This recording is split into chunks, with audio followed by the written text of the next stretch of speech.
It's been a pretty terrible week for Battlefield, there's no mistaking that. I've been shaking my head so much I'm starting to look like this dude, you know?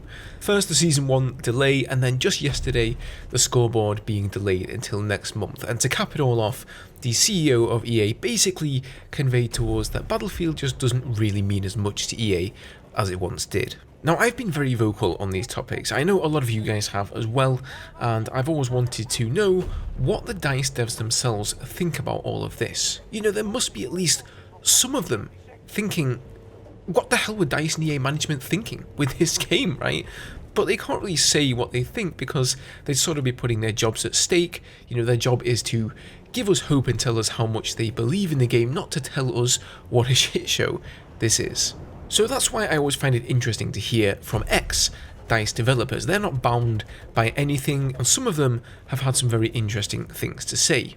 So David Goldfarb, he worked on Bad Company 2 and Battlefield 3 for DICE, two of the best Battlefield games in existence without a doubt, and he expressed his sentiments on Twitter here, saying, "This is profoundly depressing, and as ex-DICE, it hurts to watch." And that was commenting on Battlefield no longer being EA's flagship shooter in its portfolio, that mantle of course being firmly taken by Apex Legends now.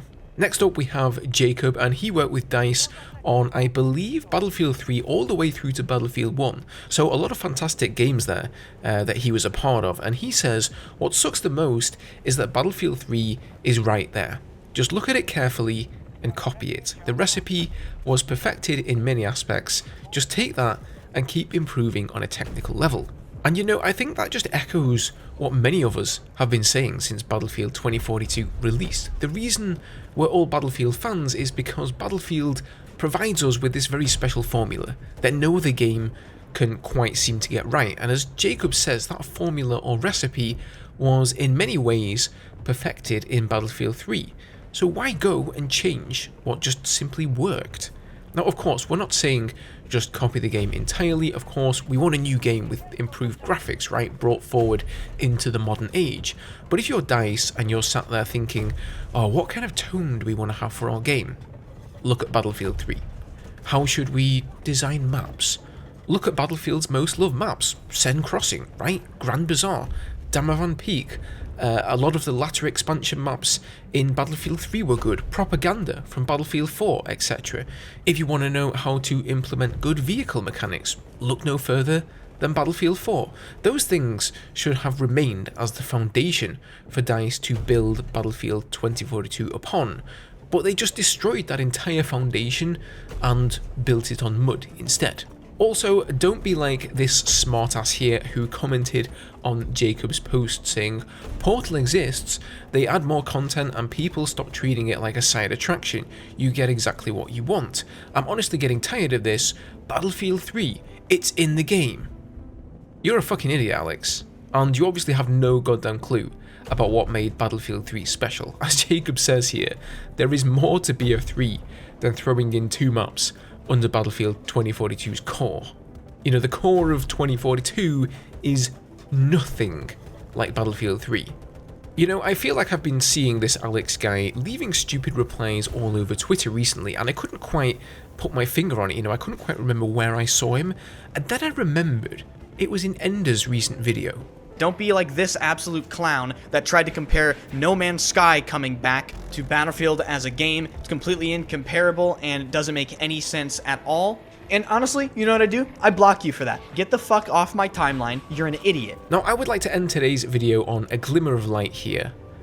One of the only people who really gives me any hope about the Battlefield franchise anymore is Marcus Lehto, Battlefield's new game director.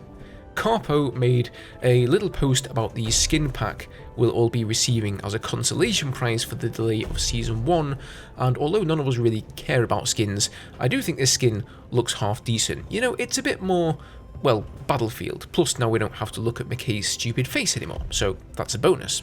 Anyway, he says, this is the style Battlefield 2042 should go. Gritty, dark, and future military style.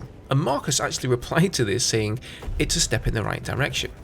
Also, just yesterday he tweeted out this message saying, "Can't say much about what is happening, but I can say that I'm glad to be working with lots of very talented devs at DICE, Ripple Effect Studios, as well as my new unnamed Seattle studio, who genuinely care about Battlefield." Now, you can't read too much into these statements, I'll admit that. After all, he does work for EA now, he is, on their payroll, so it is in his interest to make us want to believe. But good God, do I want to believe? I do want to believe they are genuinely interested and care about turning this boat around, turning the direction of the franchise around. I'm pretty sure Battlefield 2042 will never be a big success no matter what they do with the game. I think that they'll give us 4 seasons and that'll be that. They'll cancel it just like they did with Battlefield 5 support. But at this point, I'm just hopeful that the franchise as a whole gets turned around. Anyway, that's all for today, ladies and gents. Leave me your thoughts as always down below, and I'll see you guys in the next video. Cheers.